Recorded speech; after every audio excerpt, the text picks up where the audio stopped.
How confident are you that you will have this job for a full 2-year term? 1,000%. That's what the American people expect. It's something Speaker McCarthy hasn't delivered, and that's why I've moved to vacate the chair.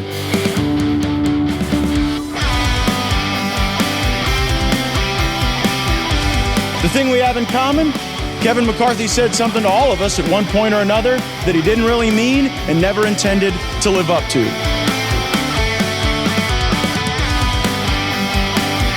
He'd brag about how he would crush ED medicine and chase it with an energy drink so he could go all night.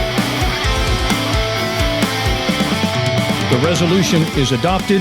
The office of Speaker of the House of the United States House of Representatives is hereby declared vacant. That was so good, I almost had to smoke a cigarette afterwards. It's like the Democrats paid these people off. Let's pay them off. Let's make it look like the Republicans can't govern and don't deserve any gavels whatsoever. But they did it for free!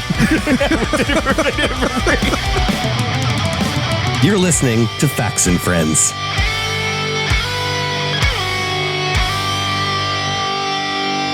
Welcome to this angry little bowtie man episode of the Facts and Friends podcast. I need a gavel. Do I have a gavel?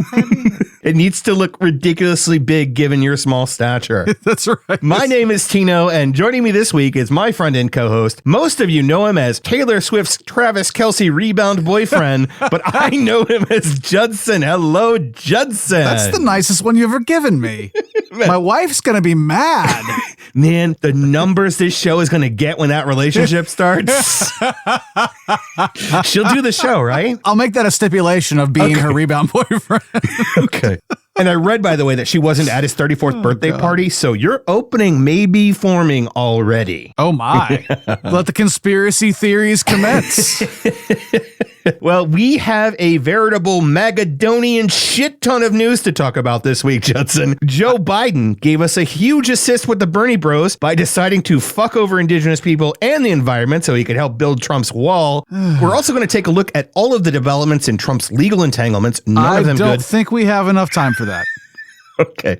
We're also going to take a look at some of the developments in Trump's legal entanglements. All right. None of them good for him. Yeah. We also had one of the most consequential and effective congressional hearings in U.S. history. We did? Wherein Republicans proved once and for all they have no case for impeachment of Joe Biden. Oh, that one. Sure. In that sense, it was effective. Right. Lots been going on in Congress lately, it turns out. Yes. That's why, Judson, we lovingly carved out a feature-length chunk of time for a show-stopping Facts and Friends dance number performed on the very fresh political grave of one Kevin Owen McCarthy. Oh, Mevin. And as if that weren't enough, and it is, we're going to close out the show by sharing our thoughts on the brand new MAGA version of We Are the World, which features such acclaimed vocalists as Forgiato Blow and General Michael Flynn. I'm sorry, the traitor General Michael Flynn? Of Lock Her Up fame, National Security Advisor. If only we lived in a timeline wherein I were making that up. All right, let's dive in, Judson. I added this at the last minute because I figured we needed to talk about it. Hillary just won't figure out what you should and shouldn't say in public. Well, first, it was the basket of deplorables, and now it's this.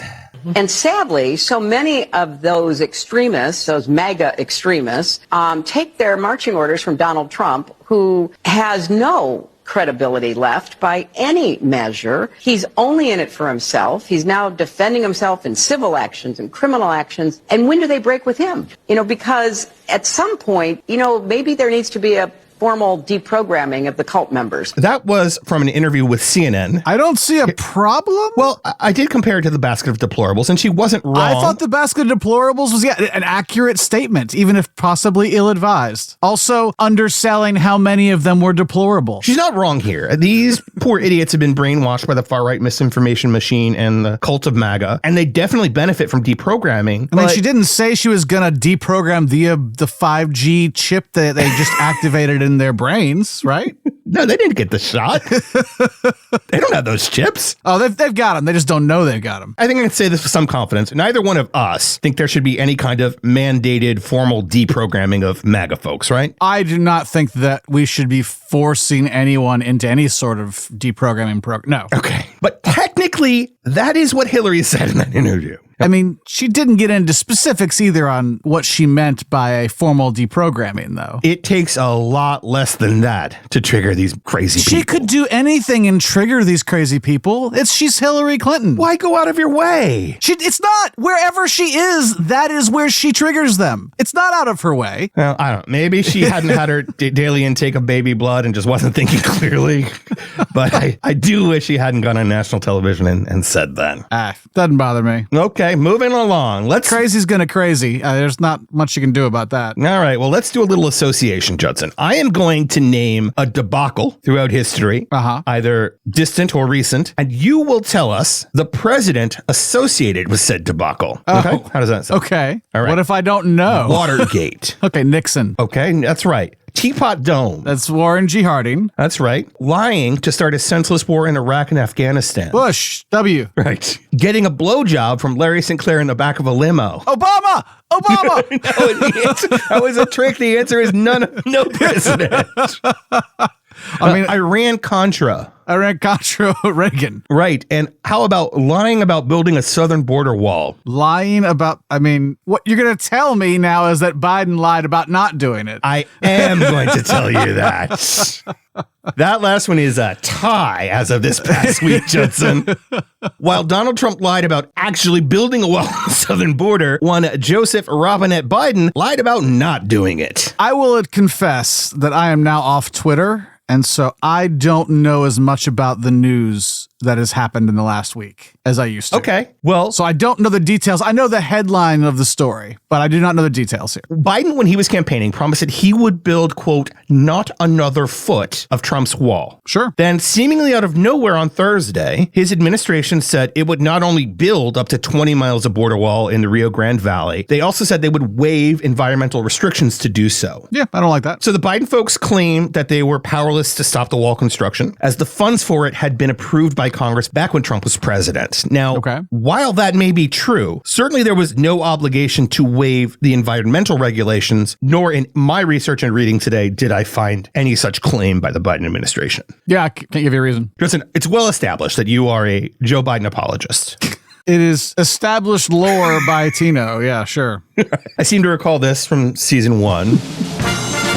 Step right up, one and all. Get another long look at Judson's amazing Joe Biden apology tour. What is your take on the wall building flip-flop here? Honestly, like I said, I don't know enough about the situation to really speak intelligently on it. I don't like it.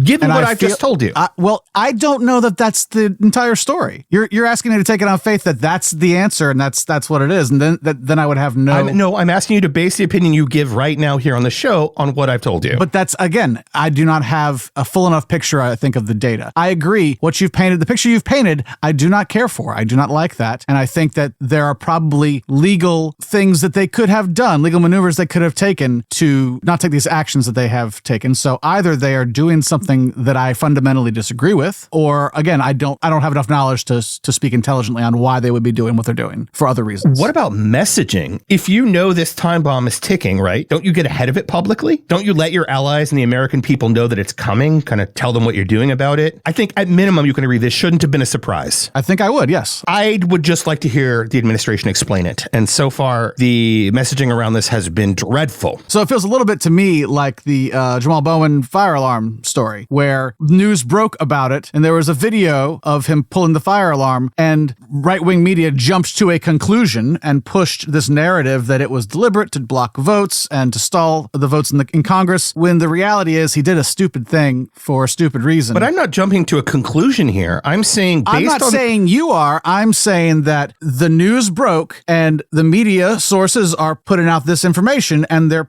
going with a story without information from the side. The thing you're talking about. The White House has not put out any sort of yes, they have defense or rationale. Well, a rationale that explains the questions. Biden's been asked about it. Mayorkas has been asked about it. Given opportunities, they have failed to explain it to my satisfaction, certainly, and I would hazard a guess to yours. I mean, based on what you've told me so far, yes, it's failed to meet the questions that I have. All right. Speaking of abject failure, Judson, let's talk about some of the latest developments in the various legal problems Trump and some of his allies are facing. Before we get to the master, I think it's worth noting that the student has learned well. Just like his twice impeached, 4 times indicted savior, Donald Trump, Mike My Pillow Lindell didn't pay his lawyers. Oops. Yeah. Is that because he can't, though?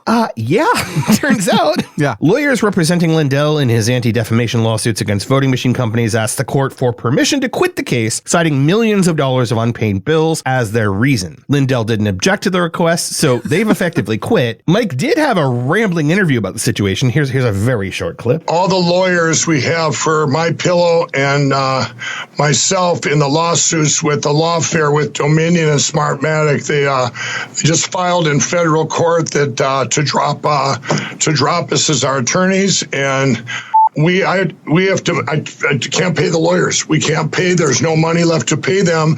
So I edited out the part where he blames American Express and the Democrats. Thank you. But the bleep was. We reached out to Lindell's former lawyers for comment on their ex-client, and they just referred us back to this clip. He's an asshole. Okay. So this confuses me. Lindell is now looking for new lawyers to represent him in this case. Help me out. What law firm takes this case? This is a civil case, though, right? He's being sued by lawfare and other people, right? So this is, I don't know. You're not entitled to a defense there, are you? His lawyers quit for non-payment. He still owes them money. Yeah. Why would the new lawyers expect anything better? I mean, maybe he's hoping somebody will pay for them for him, I guess. Is he running a grift of his own now? I don't know if he is. I didn't see any news about that. I would assume he'd have to. I mean, almost always. I feel like that was a stupid question that I just asked. Yeah. Definitely, there's a grift. I mean, we've seen Trump constantly having to replace lawyers that quit. And then how much worse the quality of lawyer becomes with each new replacement. Oh, no. I watch Legal Eagle YouTube videos, and he just did a tier ranking of all of Trump's lawyers. Oh, God. And we weren't starting at superstar either, right? No, we weren't. Well, he had actually, he does start, he goes like S tier. There are no S tier lawyers in this table. So we're going to drop right down to A. But Alina Habba, his current attorney, even before the failure to check the box that we'll get to, I guess, in a minute, we will, was already in F tier. Okay, that makes sense. Before that happened. Trump and his clown fiesta legal team were back in court last week, Judson. Late last month, a judge found that Trump, Don Jr., and Eric, and 10 of Trump's companies had committed fraud by massively overstating the value of their properties in order to get the best loan terms possible. The New York judge, Arthur N. Goron, he also ordered the dissolution of Trump's companies in New York State. There's like 121 or something of these LLCs and various other companies that he has there. Well, I just want to take a step back because this is so hard to follow with all the legal entanglements, right? Yes. There are 6 that we're tracking. There's the New York State fraud case that I just mentioned. Right. In Manhattan, there's a defamation and sexual assault case brought by E. Jean Carroll. Times two. In Manhattan, there's also a porn star hush money case. Right. Federally, there's the mishandling of classified documents, so it's /treason. Yep. In Georgia, there's an election subversion case. And also federally, there's another election subversion /attempted coup case. So those are the 6. Right. That's still, yeah. But most of the news this past week was on the first one of those, the New York State fraud case. So that's mostly what we're going to talk about. The trial started this past week and Trump was there, which is... Well, for a few days. Well, it's worth noting because he didn't have to be there. But he told the judge in Florida he did have to be there. He's complained that he doesn't have time to campaign. He's supposed to sit for a deposition in Florida, or the Georgia case maybe? I'm not sure which one. There's too many cases, as you just said. Did he skip it? He did. He got out of the deposition. It was supposed to be this coming week, I think on Monday. So he got out of the deposition saying he was going to be in New York for the fraud case all week. And then he left town on Wednesday and flew back to Florida. Maybe it was a Georgia case, yeah. It's funny because I was trying to hypothesize as I was thinking about this. Why did he go? There's no upside. That's the why, I think. It was just to get out of that. He claimed he couldn't do the deposition on the agreed upon date because he would be in New York for the fraud case for the whole week. And it was the first week of the case and he needed to be there because lots of decisions would have to be made about their strategy and things like that during this time. And is there no consequence now for him clearly having lied to that judge. I would, if I were on the other side of that case, and if I were an attorney, which I am definitely not, I feel like I would say something about that, yes. I bet you could still make you yourself, not being an attorney, make Legal Eagles F tier. Probably. I could not possibly be worse than Alina Habba. That's just, I've seen a lot of episodes of Suits and Law and Order. I can figure out some of this shit. So I don't know where I read it or heard it. I want to say maybe Pod Save America, but one of the political talking heads noted that Trump just doesn't have a legal strategy per se. His political strategy is his legal strategy. Yeah, I mean, that's the case. Yeah, is dead on. I mean, right? His lawyers get reelected, make everything go away through pardons or abuse of federal executive power, and then punish those that were trying to uphold the law. Right. That seems to be the retribution. plan. Yeah. All right. So Trump showed up in the courthouse, and now Judson has told me why, and he raises holy hell last week because he's been denied a jury trial. Denied is a strong word. He says is proof that the deep state and this corrupt Democrat judge has rigged this trial. Now, you referenced this a second ago, Judson, and a lot of our listeners probably heard that the reason that there is no jury trial is because Trump's brilliant legal team on this case, led by one of Trump's more self-aware attorneys, Alina... I'm embarrassed to be a lawyer at this moment. Honestly, I am ashamed. Habba. Miss Habba was believed to have checked the wrong box on the paperwork, which she in fact denied. But point of fact, the wrong box was indeed checked. Yeah, we saw the documents. So yeah, we saw the documents. But per the Daily Beast, it might be a little bit more complicated than her never having requested a jury trial. Okay. Jose Pagliari reported that, quote, technically, Habba did request a jury trial. The Daily Beast was there in court when she did, but neither she nor anyone else on the entire defense team ever followed up. In the truest sense of technically, his lawyers didn't request a jury trial. At least they never did so on paper. Technically correct. The best kind of correct. Yes. So it is true that Trump's legal team dropped the ball on this. The question is why? Because they're bad. Well, maybe. I mean, there are a few reasons. They are bad for sure. Oh, they're definitely bad. I'm just saying maybe that's the reason, maybe it's not. Right, right. The most prominent theory is that they were distracted by something shiny. Seriously. Per Pagliari's reporting, reasons range from plain old they forgot to they did it on purpose for exactly this reason. They can claim that they were done wrong by a corrupt system out to get Trump, so then they can raise money from the ensuing outrage. I'm pretty sure it's they forgot, but they will take advantage of the situation to do the second thing. You're probably right. I do not think we're playing 12D chess here. I think they just fucked up, but there's a silver lining for them in terms of the narrative they wish to paint. So interestingly enough, this case has already been decided. Yes. They're in court to determine the penalty. Right. He's already guilty. That's done. Right. Summary judgment or whatever they've called this. New York Attorney General Letitia James is seeking $250 million in damages, along with a permanent ban on Trump and his idiot sons from running businesses in New York. Now, Trump has finally appealed the fraud ruling this past week, but this trial will likely be over before that appeal is decided. Also seems unlikely for it to get overturned, I think, on appeal. I doubt it. He did partially prevail in an appeal to halt the fraud trial. The trial wasn't halted, but the appellate court did stay Engoron's order to dissolve Trump's New York businesses. Right, so till they sort it out. Sure. That didn't happen. That seems reasonable. So then there's the issue of the gag order, right? Right? Trump posted a photo and negative comments about Engoron's law clerk on Bullshit Social. The post was a photo of the law clerk. Her name is Allison Greenfield. In the photo, she's with Chuck Schumer, and Trump made the comment, quote unquote, Schumer's girlfriend. Right. This gag order is limited to posts, emails, or public remarks about Judge Engoron's staff.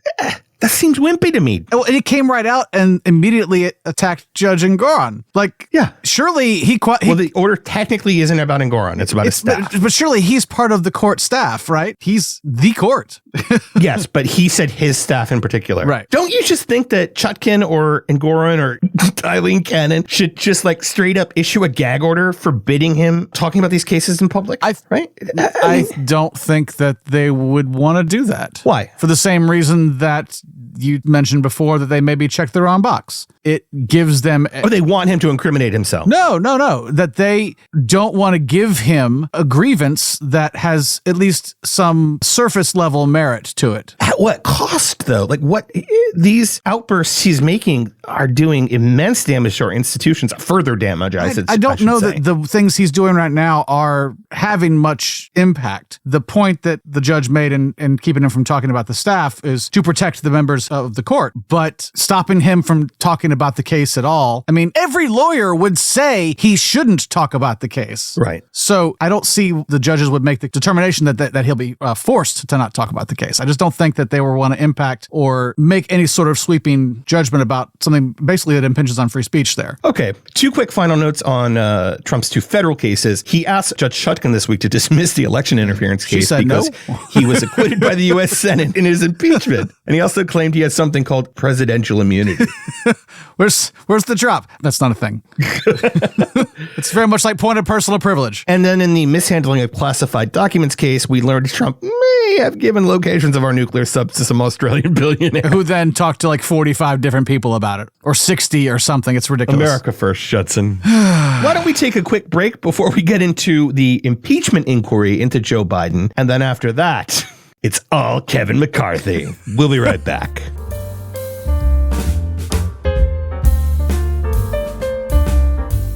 Hey FNFers, Tino here. I wanted to take a minute to tell you about a new way to support the Facts and Friends podcast. You can become a supporting listener by subscribing to our Patreon page at patreon.com/factsandfriends, all spelled out. Between our hosting service, recording equipment, and editing and production software licenses, it costs us a decent amount to make this show for you, so we were hoping you might help us at least break even.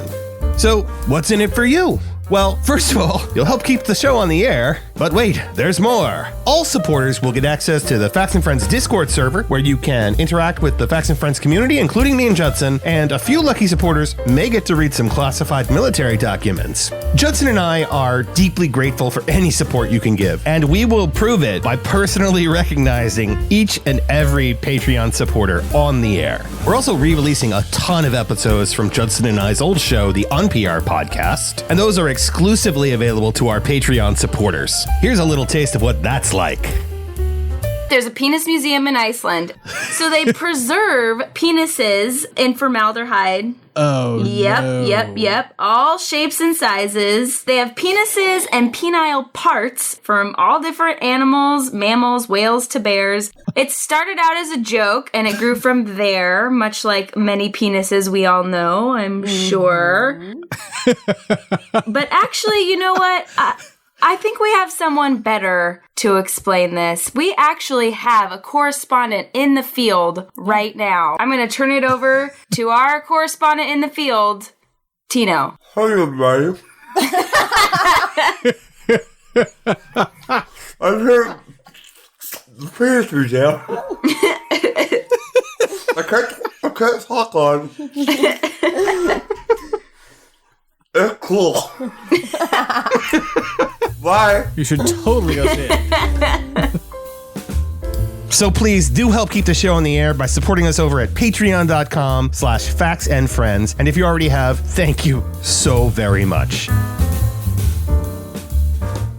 Judson, the DKM House, may it rest in pieces, went ahead with an impeachment inquiry into President Joe Biden at the end of September. Yep. This was after former House Speaker Kevin, I'm 1,000% sure I'll serve the entire 2-year term as Speaker, McCarthy, said he would not call for a vote on whether or not to launch said impeachment inquiry. Now, McCarthy had previously tweeted that an impeachment probe could not move forward without a full House vote. There are also many, many recordings of him saying this. Now, this was, of course, when Nancy Pelosi decided to launch an impeachment inquiry into Donald Trump.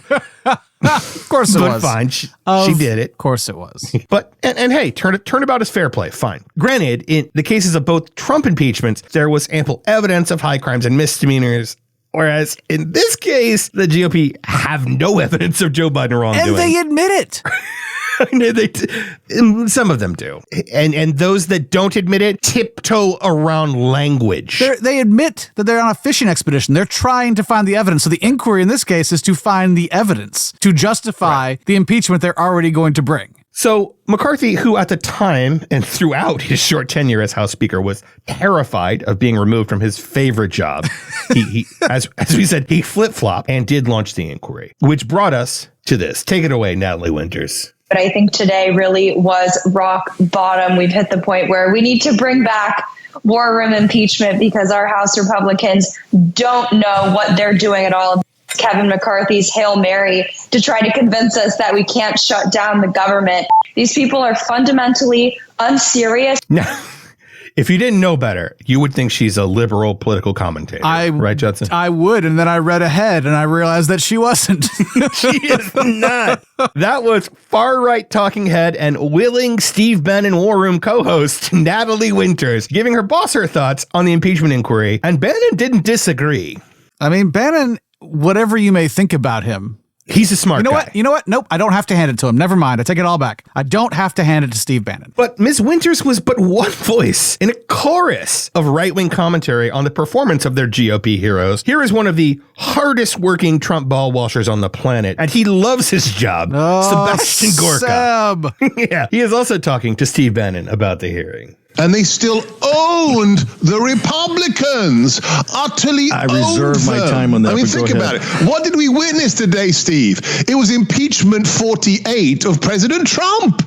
They turned the whole thing into photographs of Ivanka, photographs of Jared. I mean, it was like, and the GOP just like, Wow, I never thought I'd say this, but Sebastian Gorka is 100% right. I promise that will never be taken out of context.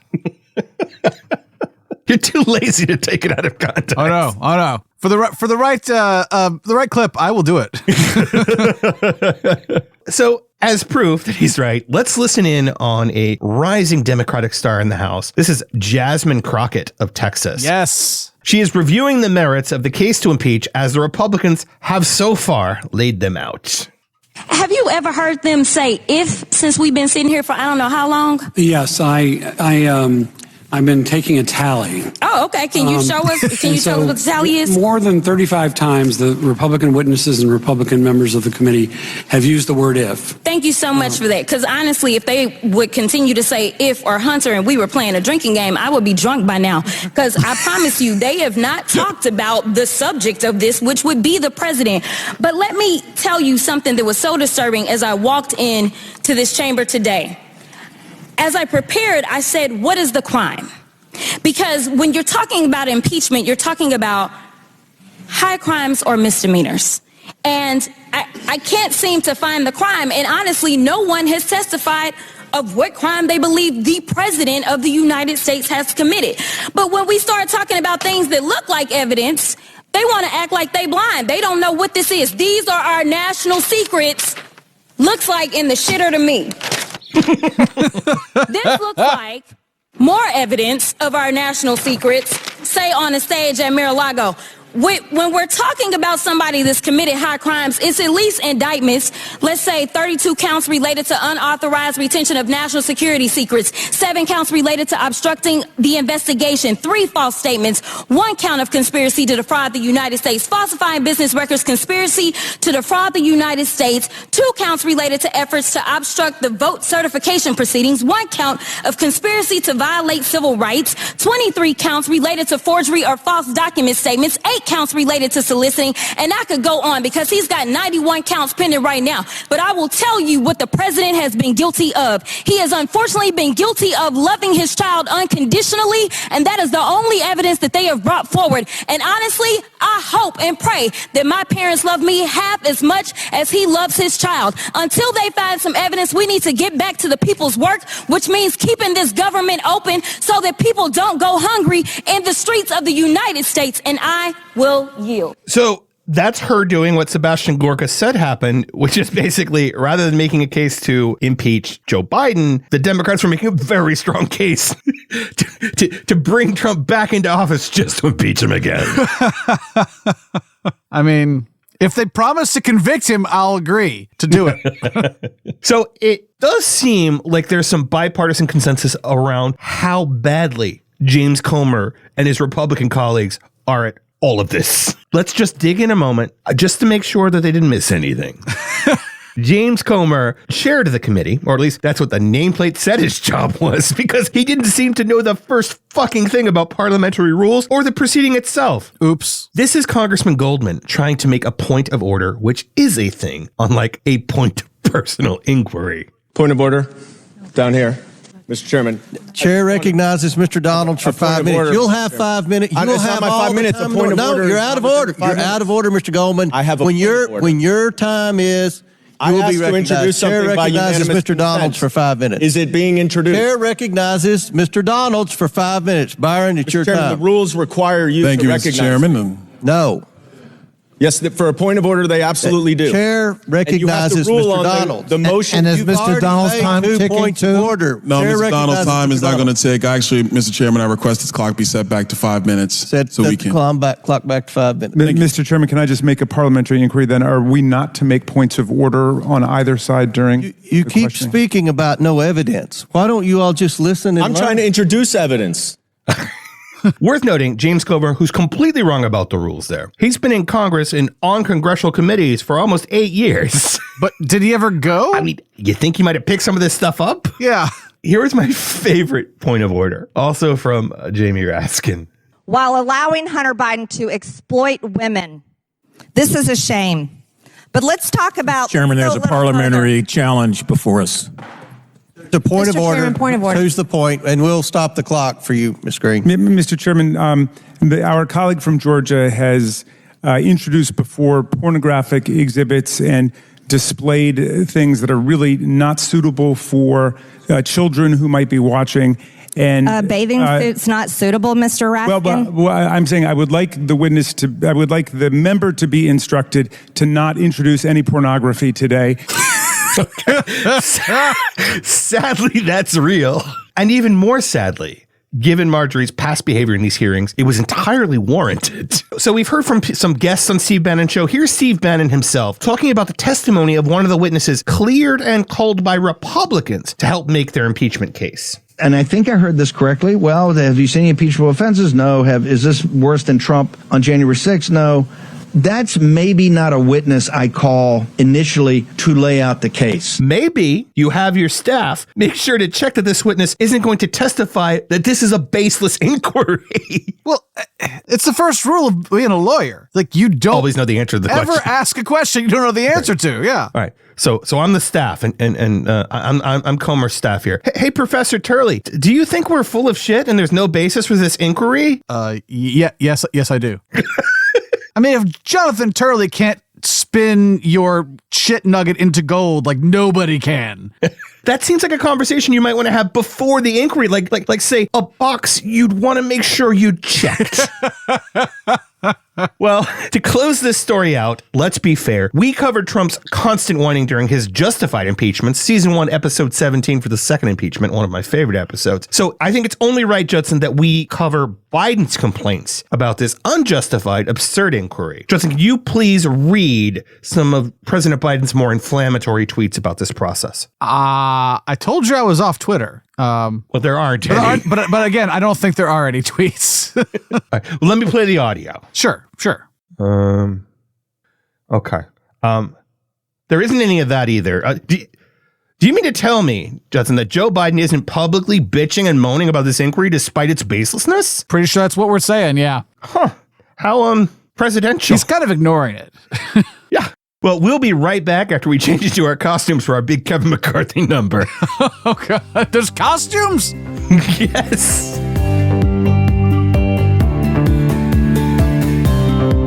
Hey, FNFers, Judson here. Tino and I are always looking to interact more with our fantastic audience. If you have questions, ideas, complaints, or just need a friend, you can reach out to us at factsandfriends@gmail.com. That's facts, the letter N, friends at Gmail. And if you want to make a more intimate connection, I'm on Twitter at thefaultinmyarse. Again, the fault, the letter N, my arse. And you can find Tino at Uncle Tortilla. We can't wait to hear from you. We have a serious problem on this show, Judson. Oh, I know. No, not me. Oh, sorry. I'm talking about the House of Representatives. They're on the show. They're not on the show, but we have a problem with them on this show. Oh, okay. For nearly a year, we have referred to the 118th House as the Dunning-Kruger-McCarthy or DKM House. Right. We even have a number of awards to hand out to some of the worst of the worst, which we call, cleverly, I think, our DK Emmys. It's my favorite part of that whole thing. What the fuck are we going to do now that the Democrats have managed to oust the infamous pussy of Bakersfield? I'm sorry, who ousted him? We'll get to that. Okay. I think we just keep it as the DKM House. I mean, maybe it'll work out and someone with an M name, first or last, will be the new speaker. I hope so. But even if it doesn't, McCarthy's still in the House. No matter who's the speaker, this is still his circus. Like there's sort of like an after stench of the fart that was Kevin McCarthy lingering in the people's house. Yeah. He started this avalanche of idiocy down the hill. All right. Well, you got your costume on because it's time to dance. Okay. I don't know if you remember, Judson, but we covered the 15-ring circus of humiliation that resulted in Kevin McCarthy becoming Speaker of the House back in our season 3 premiere. So long ago. Simpler times. I believe that episode was aptly titled House of the Rising Dumb. Right. Yes. Well, in that episode, you gave him 9 days before being removed. I gave him until the debt ceiling negotiations in June, but he dodged that bullet somehow. I still don't get it. How long did Kevin McCarthy predict he'd serve? How confident are you that you will have this job for a full 2-year term? 1,000%. Nevin is about as good at predictions as he is at percentages. Oh, God, Mevin. Kevin McCarthy made clear that he wanted nothing more in life than to be Speaker of the House of Representatives, no matter what. He made it clear by making the stupidest deal he possibly could to become Speaker of the House of Representatives. To ultimately get the job, he had to give up nearly all of the power of the position and hand disproportionate power and influence, not to mention his very testicles, to the extreme fringe of his party. Well, I mean, surely... Well, maybe he didn't realize it, but surely a normal person would have realized that the 15 rounds of votes and the way Gates in particular behaved during those rounds meant that this is always how it was going to end, right? Kevin McCarthy is not a smart man. No argument here. Okay. Well, he endured hours of abject humiliation leading up to getting the job back in January. But the humiliation didn't matter to him. He was thrilled to finally get the title of Mr. Manager. It's just manager. And I really think the 14th vote was my favorite one. Why? Wasn't that where there was almost a fist fight on the floor? Oh, yes. Yes. Well, in the months, weeks, and days leading up to McCarthy's removal, his biggest forehead, critic, Matt Gaetz of Florida and of alleged sexual trafficking of a minor fame, repeated the threat that he would move to vacate the speakership. He threatened McCarthy a few times, especially leading up to the removal. Honestly, I blame Matt Gaetz for our predictions not working out, actually. It's his fault for not getting it done in a more timely fashion. Absolutely. Matt and Kevin even exchanged some professional and measured tweets like the mature national leaders they are. Kevin McCarthy tweeted to bring it on, to which Matt Gaetz replied, just did. To which Elon Musk replied, this whole exchange is amazing. Or something to that effect. And that is exhibit 5,478,932 of the GOP WWE approach to leadership. Yeah. I mean, the WWE is actually entertaining sometimes. I feel like this... Oh, this is entertaining. It's just we're going to pay for it in the end. I don't know. It's kind of like watching one of those mockumentaries where like the cringe is just a little bit too much for me sometimes. I can't watch the... Are you not like a Ricky Gervais type comedy fan where it's like cringe comedy? No, I can't do it. I mean, I watch some... I like The Office, but like I can't go back and rewatch some scenes in The Office because like it's too much for me. Yeah. They're just too embarrassing by proxy. Well, Gaetz said he just brought it, and for once, Matt Gaetz wasn't lying. Just the once though. No, there are a few other times he didn't lie. Damn it. And on the eve of the vote, it looked like McCarthy would need at least a few Democrats to save him. Right, Matt? If the Democrats want to own Kevin McCarthy, they can have it. Because one thing I'm at peace with is when we stand here a week from now, I won't own Kevin McCarthy anymore. He won't belong to me. So if the Democrats want to adopt him, they can adopt him. That is some vicious fucking trolling. Yeah. And the Democrats didn't want to adopt him. No. And he's not wrong. He did own at least part of Kevin McCarthy. We covered which parts earlier. 100%. Yeah. So you and I talked about this off the air the night before the vote, Judson. Yes. And if I recall correctly, we disagreed on whether or not the Democrats should come to McCarthy's aid. Is that right? Am I remembering that correctly? I think we disagreed on whether or not it made political sense, I guess. Okay. I did not think they should help. Right. And I thought, and please correct me if I'm misremembering this, you were worried that the alternative to McCarthy would be worse or could be worse. I mean, that's certainly a concern. I think my bigger concern was that I think what we talked about was I think that the right is better at messaging. Oh, for sure. And that the chaos in the House would be spun by both sides as the fault of the other, and that the right tends to win that battle. I'm still a little nervous about that, honestly. I'm more nervous than I was before. And we'll get to the alternatives in a minute. And the media is really helping that along with like how that, Democrats oust McCarthy narrative that many outlets are pushing. Yeah. So, and we're also going to get to that in a minute.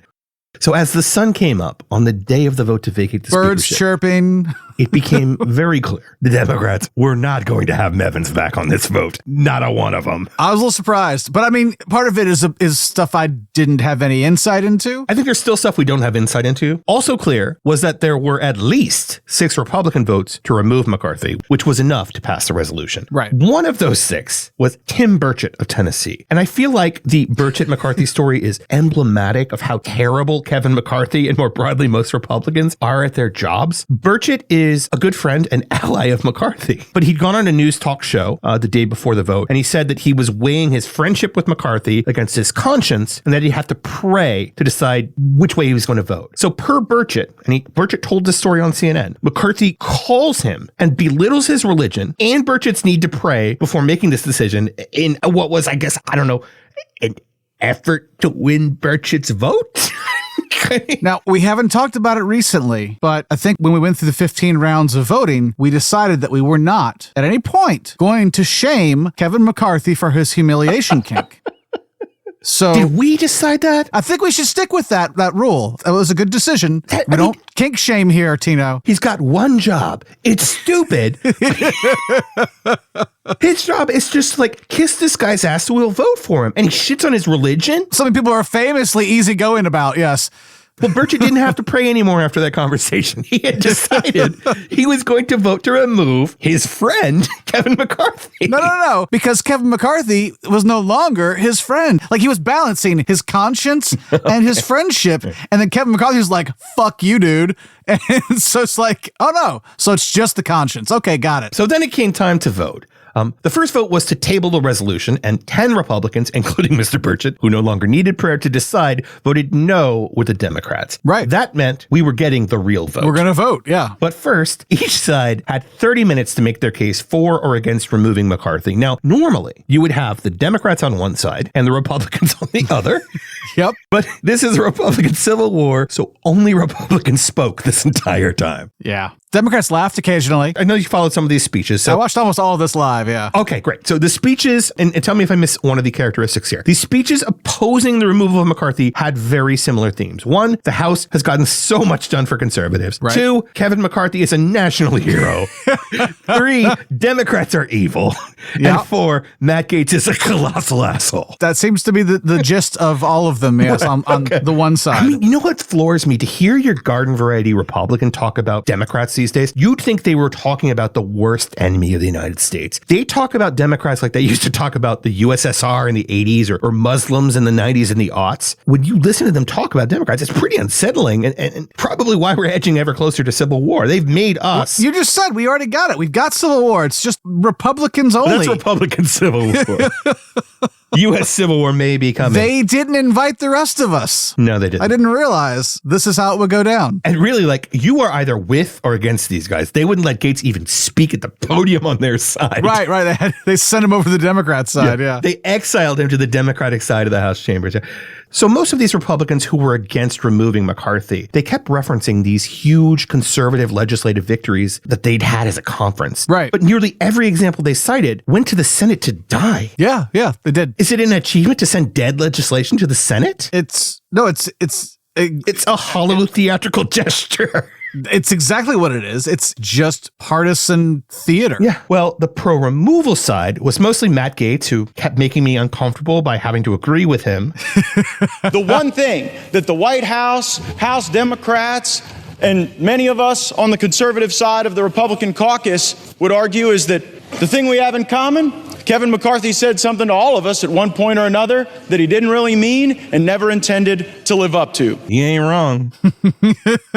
It's crazy to me that Matt Gaetz could go make his case for the removal of Kevin McCarthy, and all he had to do was literally just say what had happened. Yep. He didn't have to tell stories like the guys on the other side. Remember I said he doesn't always lie? He didn't really have to lie here. I know. That's what I said, damn it, when you said that, because I realized that this was coming up.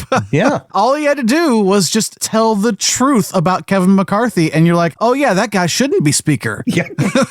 Well, Gaetz had a little assistance or something on his side. Here's Andy Biggs lending his deft rhetorical skills.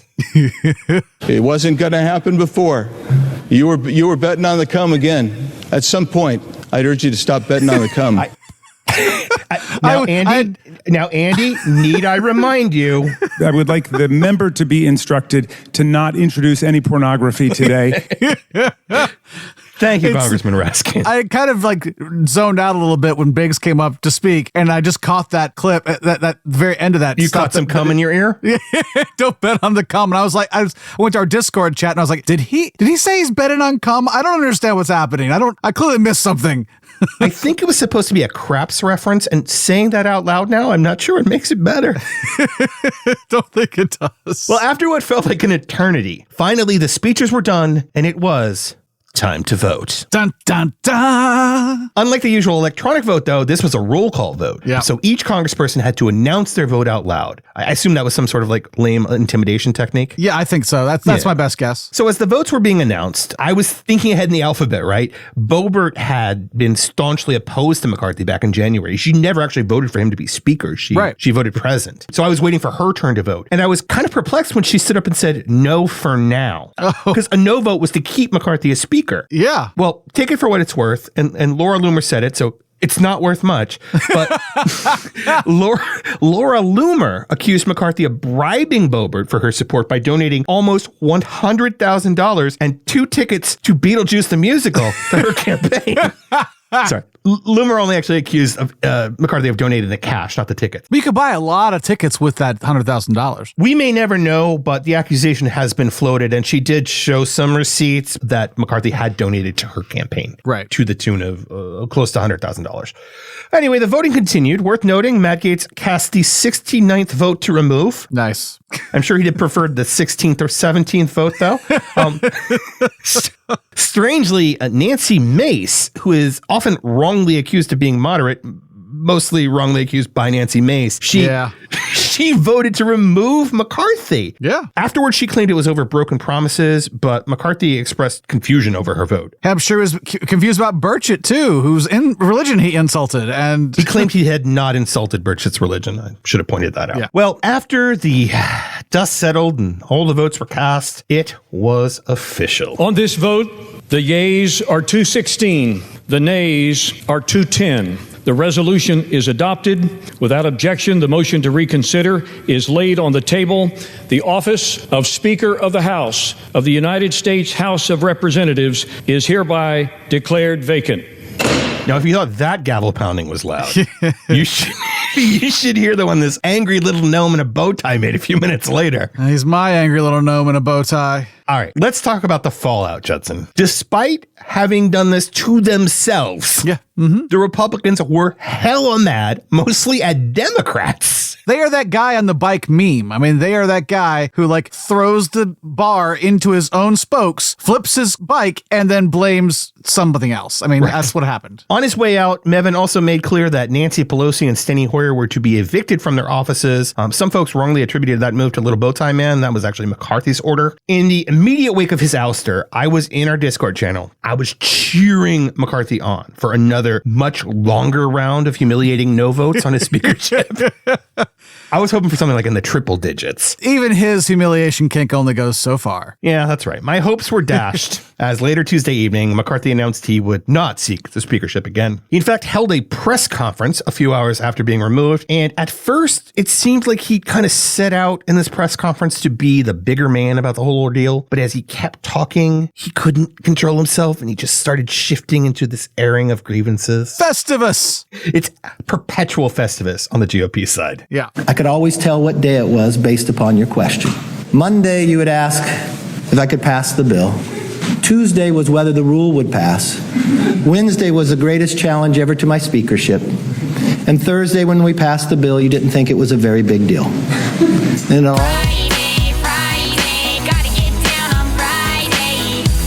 that was McCarthy bitching about the press treating him poorly and a clip of a song you forgot had existed and hoped never again to remember. Can I just say something though? Like, sure. So like the original clip before we inserted lovely Rebecca Black into it, he says the whole thing starts over on Friday. Right. But it started on Monday. Yes. And but starts over on Friday.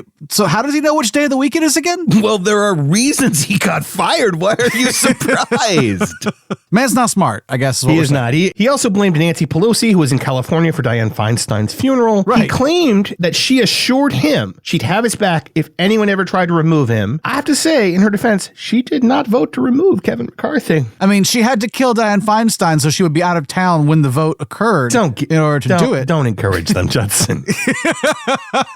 I'm just saying, Nancy's crafty. Well, as his meandering press conference ticked into a second hour, McCarthy abruptly ended the event with this magnanimous farewell. I'm sure I won't miss you, but see you soon.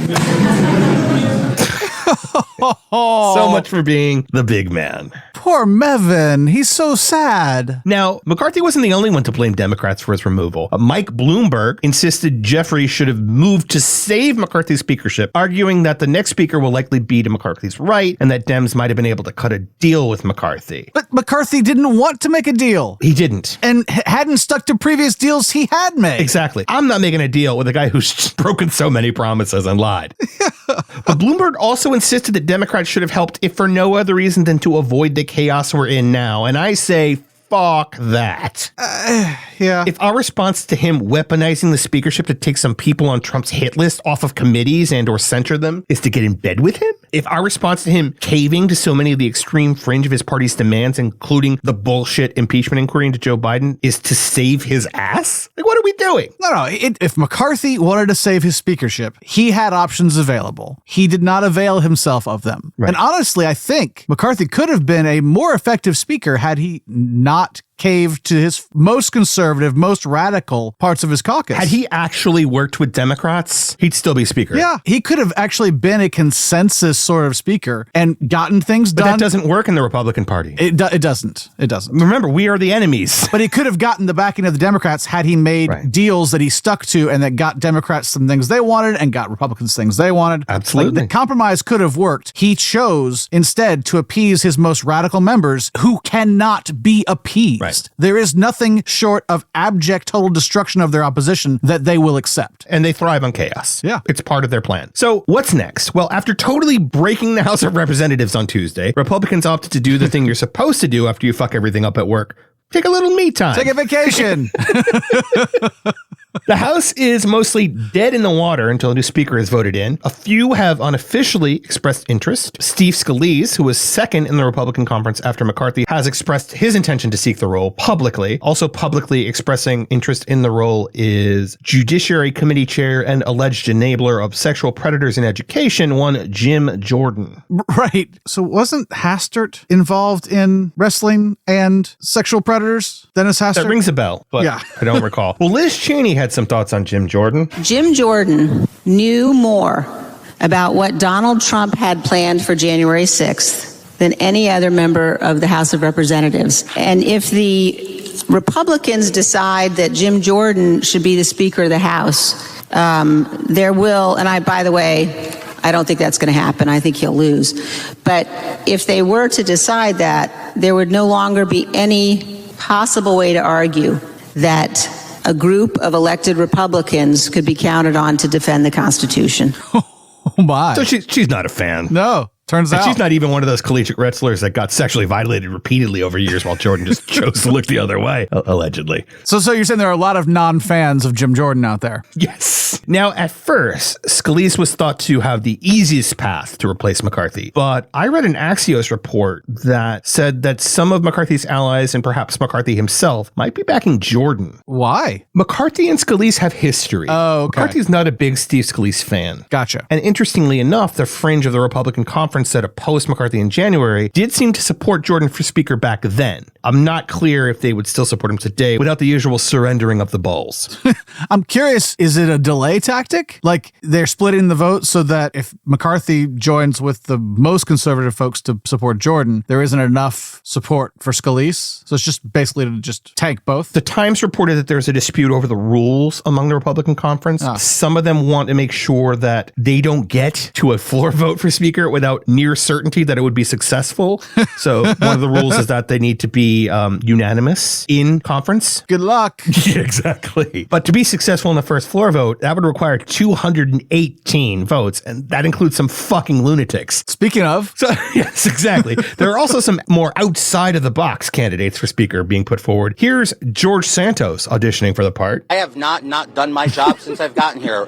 I can chew and walk gum at the same time. What? Yeah. Okay. I expected him to say he was already Speaker. Yeah, I had heard that was the case. I've also heard Liz Cheney floated as a consensus pick. Remember, the Speaker doesn't have to be a member of Congress. Do they know what consensus means? It's not someone that everyone voted against, just for the record. Right. The Democrats will nominate Hakeem Jeffries, but he's about as likely as this next guy we're going to talk about to get the job, and he's not even under indictment. Some Republicans have called on Trump to take the role, and Trump actually suggested he'd do it if he had to, but he has officially backed Jordan. Right. Now, you probably heard the GOP has a rule. Democrats have a similar rule, but the GOP has a rule that says someone can't be Speaker while under indictment. Or any party leadership, yeah. This is technically true, but those rules are not legally binding, and if we know anything about the Republican Party, it's that they don't care much for following rules even when they are legally binding. I was going to say, like, the legally binding thing wasn't really a deal breaker to begin with. Right. So one last footnote before we take a break, Judson. Do we think Gates is going to get Cawthorned? And don't answer just yet, because I want to make sure everyone knows what that means. I already had an answer. I kind of bet you do. Getting Cawthorned refers to what happened to Madison Cawthorn after he revealed the congressional cocaine orgies. Suddenly, all these stories about his sex life, many suggesting that he enjoyed the company of men, they started emerging the minute he exposed the dirty underbelly of congressional life in D.C. And I won't go over the sordid details other than to say, Oh my that was technically Madison Cawthorn saying that, not me.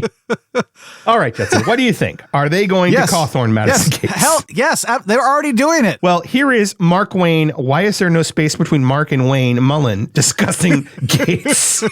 Discussing Gates with CNN shortly after McCarthy was removed. This is a guy that the media didn't give a time of day to after he was accused of sleeping with an underage girl. And there's a reason why no one in the conference came and defended him, because we had all seen the videos he was showing on the House floor that all of us had walked away of the girls that he had slept with. He'd brag about how he would crush ED medicine and chase it with an energy drink so he could go all night. See? They're already doing it. Okay. Gates, who has never been, or not yet been, depending on who you ask, indicted for child sex trafficking. He denied Mullen's allegations, straight up calling them a lie. We need to say that. And we know that means that must be true. Okay. Now, hear me out, Judson. There have been rumblings that they reopened the ethics investigation in the House to control Gates, and that they may move to expel him from the House, which honestly might be the first real bipartisan vote both sides feel good about if it came to pass, expelling Gates. I'm open to that, yeah. But what I think is missing for this to be a true Cawthorn is an accusation of queerness. I feel like there have been rumors in the past about Gates being bisexual. You know, there were insinuations about his relationship with his young Latino houseboy. Right. I've heard rumors of an affair with a male staffer. I feel like for this to be Cawthorning, they have to go there. They're gonna go there. That's gonna happen. The Oppo file on Gates is, I'm sure, huge and is about to break wide open. Well, that is something I can't wait to cover. We'll be right back. In these uncertain times, you need a quick and secure way to manage your money without the hassles of credit cards and banks. That's why we have made it easy. Now you can instantly pay everyone, from your tailor, to your stylist, to your teeth whitener, to a former Seminole County tax collector, to all your underage globe-trotting weekend girlfriends. Hate privacy? Don't worry, we'll make sure all your records are accessible to the liberal media. Whether staying at home or crossing state lines, Venmo is here for you. Matt?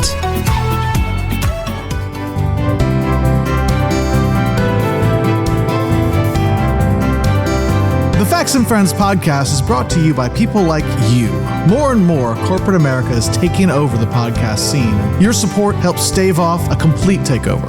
Please take a moment to share the podcast with your friends and followers via social media or word of mouth. And don't forget to leave us a 5-star review on Apple Podcasts. Thank you so much for helping out. It really does mean a lot.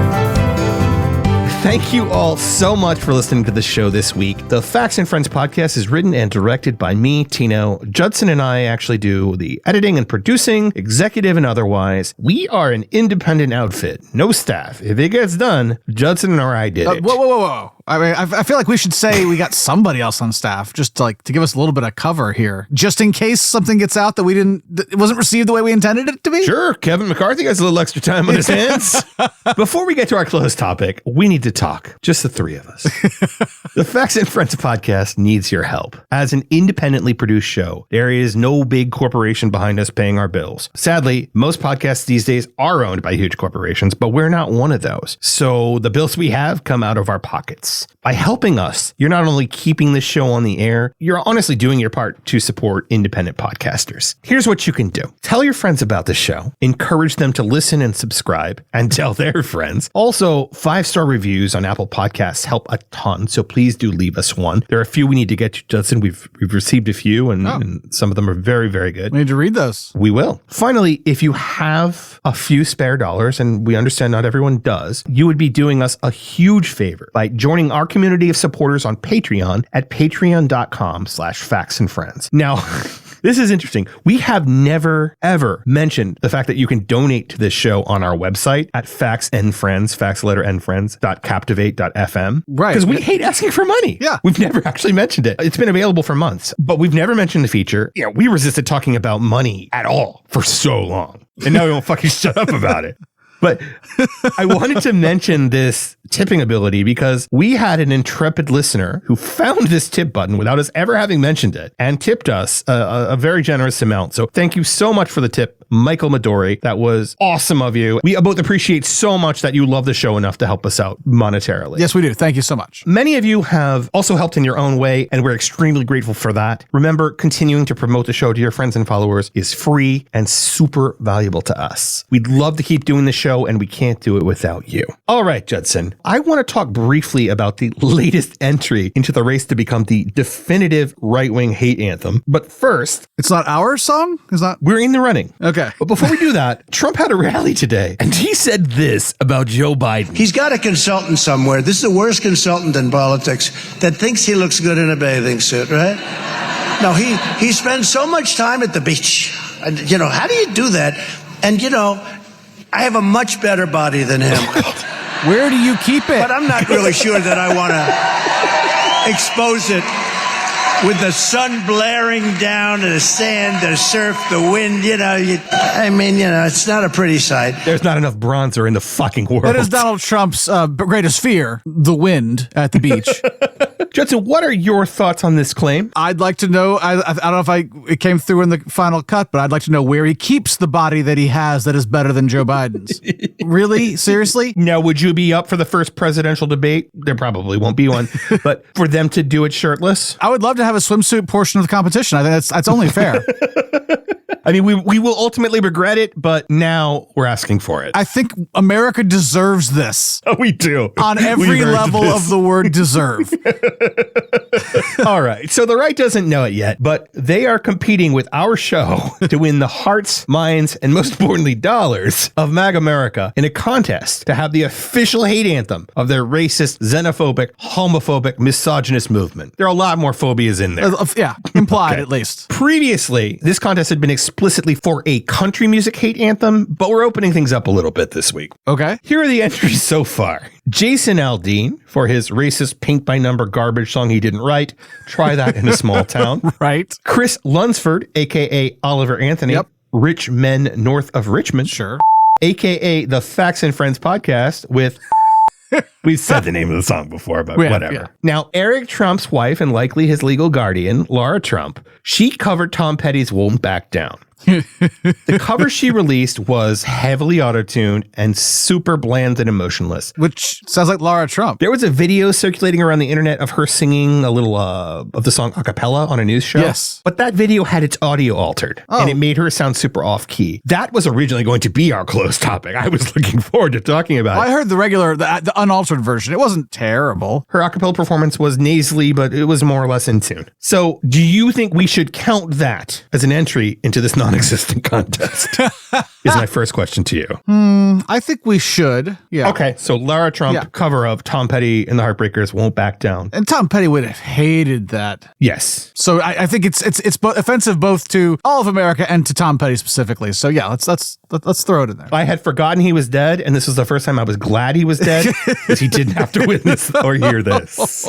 Now that that's settled, we can definitely count this one. I don't have to ask you about this. Gospel singer by day and MAGA cultist by morning, noon, and night, Jimmy Levy brought together some of the right's littlest known grifters to collaborate on a sort of MAGA We Are the World singing ability optional. Oh my God. Also involved, I mentioned at the top of the show, are Forgiato Blow of Boycott Target fame, if you want to call it that, and former National Security Advisor and pardoned felon General Michael Flynn. The song is called Freedom, and the video opens with this title screen. Can you read this for us, Judson? Sure, I can read this. Amidst a firmament consumed by the oppressive grip of government overreach and tyrannical control, a man by the name of Jimmy Levy, is it Levy? Do you think anyone really gives a shit? A man by the name of Jimmy Levy emerged, poised to make a difference. Fueled by the Holy Spirit, he set out to bring together a group of gifted individuals. United by a common thread, they poured their souls into recording the timeless and evocative hymn of freedom. Also, they misspelled fueled. Now, we are going to demonstrate that there are some lies here. Talent being one of them. At least, maybe they're talented, but their talent isn't singing. They're gifted individuals. He didn't say gifted with what. That's fair. That's fair. All right. Here's a little taste of freedom. From the shores of California, all the way down to the Keys. Only He will bring us closer when we fall to our knees. So that was Forgiato Blow. And did you recognize the second voice, Judson? I did not. That was one ever so slightly auto-tuned Michael Flynn. They were both auto-tuned, though, right? They were both auto-tuned, but the second vocalist was auto-tuned up the fucking ass. Definitely was. Yeah, that was like, Cher, do you believe in life after love auto-tuning? But that's not even the most egregious example. You can burn down our buildings and we'll still find Oh our my God. home.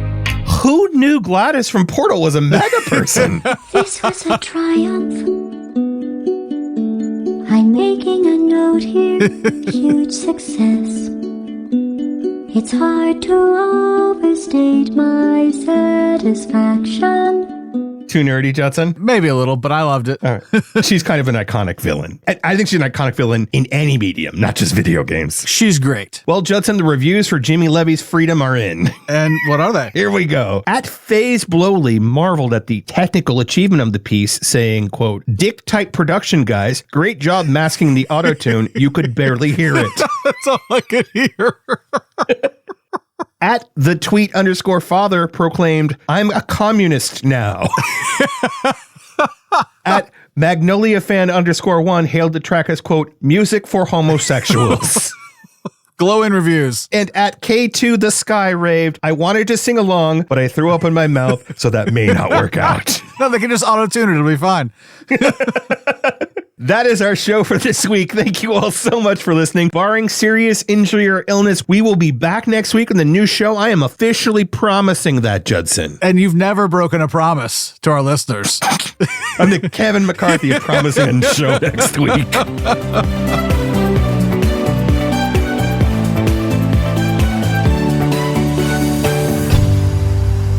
All right, for the better part of 6 hours, I have been following these hearings, save an hour off to do my Fox Business show earlier today. I don't know what was achieved over these last 6+ hours. Welcome, everybody. I'm Neil Cavuto. I want to put in perspective here, though, and we are going to legally go through all the details, but James Comer, the Oversight Committee chairman, had said that there would be presented a mountain of evidence against Mr. Biden. It was referring to President Biden, but none of the expert witnesses today presented yet any proof for impeachment. Now,